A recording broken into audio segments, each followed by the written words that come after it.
Happy Arvo. Whoa. Came in a little too hard there. Happy Arvo. Thank you for joining me today. I hope that was not too loud. I'm sorry for anybody's eardrums I just busted. I am not liable for any medical bills. Thankfully, you don't live in America. Today, we're going to be looking at the remote life of an outback Aussie cop. Fun fact, this is by ABC Australia, by the way. But the fun fact, that's not the fun fact. The fun fact is that anytime I put Aussie in my title, my YouTube title, YouTube thinks it's a bad word. What's the deal with that? It seems like kind of, I don't know. You guys need to look into that. Like I would be offended if I was you guys. They think they're like, no, this video is blocked. It's not suitable for kids.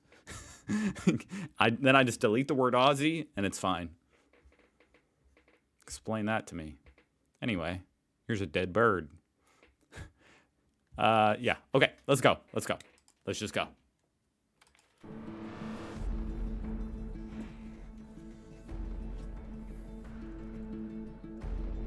Ooh. Those look just like my shoes in college. Right there. I used to play a lot of tennis. Exactly like that. I would duct tape. Anyway. A beer tree. That's a big jurisdiction. That's... Oh, I thought that said county. I was like, that's one county? This is considered a country? Pitjantiaj Jara country? Huh? Wow, look at this just wide, vast. I'd feel so lost driving down this road, which just looks like sand that's been driven on. Remote cop. Culbra is a highway station. We cover from the NTSA border all the way up to Stewart's Well, which is about Look at that. k's worth of Stewart Highway. Plus we cover about 150. What do these animals eat? The highway, which is the road that leads out to Ayers Rock. So apart from traffic duties, we also take Hey, care little tip, ABC, turn up the voice on the guy. Just a little friendly tip, you know, from a professional, a true professional right here. Turn up the audio on the guy. to Indigenous communities. Luke Gailey has been the local cop in Culbra for the past year. Born in Sydney, it's about as far out of his comfort zone as he could get. This honestly looks like a place I would be murdered at. I'm just saying I probably wouldn't stop by, even if I was running low on gas and really wanted a beer. I would probably just... Oh, these are tires. Wow, with a bucket. Very makeshift Christmas tree. Coober Petty. We just had our son and that sort of stuff, so we knew if we wanted to do this, it had to have to happen before he went to school. Also, I'd done some relief work and really enjoyed it. So we started looking for somewhere that would suit us for a couple of years before our son went to school. Yes. When we lived in Tennant Creek, Luke did a little bit of relief work out at remote stations for a couple of weeks or a couple of months. I'm gonna wish you. I'm going to turn them up for a little bit for you guys. Because it's kind of, I don't know. And that was really nice, see a few different places. We moved back to Darwin and again Luke did a few different remote stints at places across the top end, and we thought, well, if you're going to do all this remote relief and you're away all this time, why don't we just go remote together and see what it's like to live proper remote. What a good wife. Luke joined the Northern Territory Police Force after a stint in the military and tour of Afghanistan. Wow, I didn't know anybody in Australia deployed to Afghanistan. Today we're off to Fink at Petula to do a general community patrol and just do some... Well, there's not too much of a community to patrol, that I see, unless you're patrolling the community of bushes. general follow-ups of things that have occurred over the last week or so. Finke sighting. He's found the most rewarding aspect of the job is by far the day-to-day interaction, where you become more than an officer, but a part-time counsellor, teacher, and even footy coach. Yeah, I guess that's the nice thing about working in a super small remote community. You really are you're just there to help in any way you can, I guess.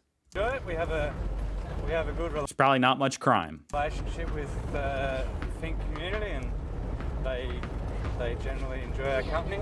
It's good. Despite the fact that I said just a second ago I would be murdered, now I'm saying there's probably not much crime.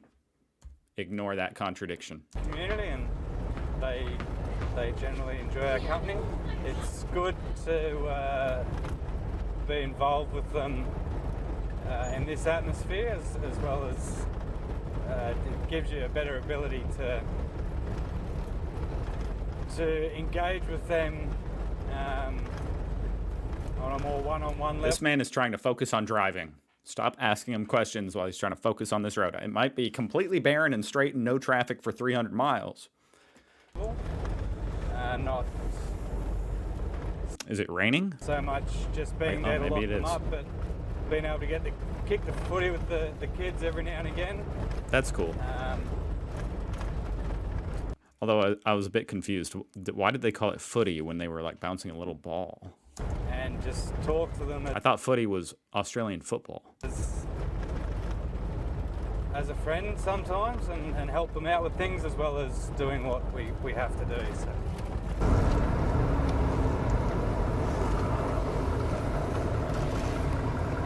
Well, you don't have to mow the lawn. There's a perk. Hey Lorraine, how are you? Hello, love. How's Night Patrol going, alright? That's all right. Keeping busy. Yeah? Yeah. How are the kids going? All good. Yeah? Not many kids at night. Sorted that problem out from the other day? Yep. Yeah, oh cool. Now I want to know the problem. They just, they alluded to a little bit of tea there. Tea. Do you guys say that? Some drama. I want to know what the problem was. What Most was of the it? time, things are pretty calm and sleepy around here. There's Sleepy? a few days of the year that all changes. The population explodes from anywhere from 3,000 to 4,000 people between spectators, competitors. The Fink community also runs their sports carnival that weekend. So you get a lot of Indigenous people from other communities travelling to the sports carnival. It's quite amazing to see the transformation over about a 4 or 5 day period. It's incredible. So what is it? Some kind of like dirt biking, dune buggying extravaganza? There's also tourist season, and the main highway connecting the territory to the rest of the country and the famous, iconic Uluru. Afternoon.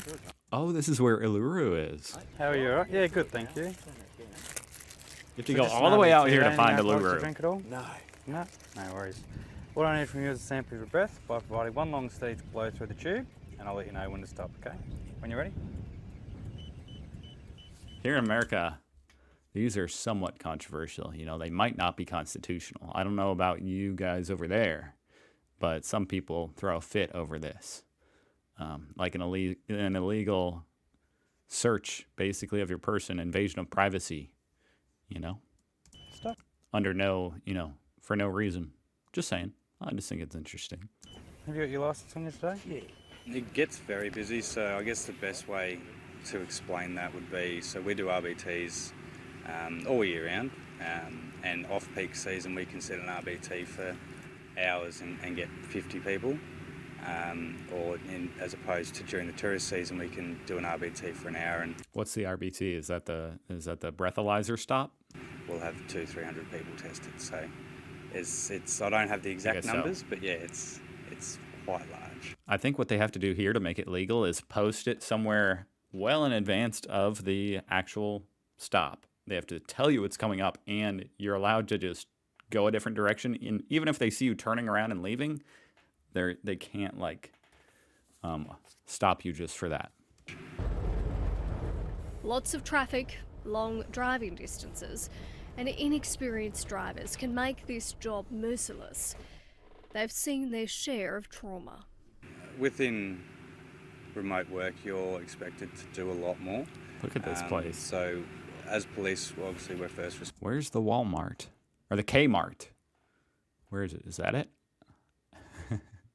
responders across the board, and we'll respond to similar jobs, whether it's Palmerston, Darwin, Alice, or out here.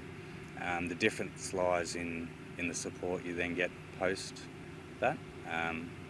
Sometimes, for crashes, for example, there can be a delay in support, where you've then got to step up and fill the gaps.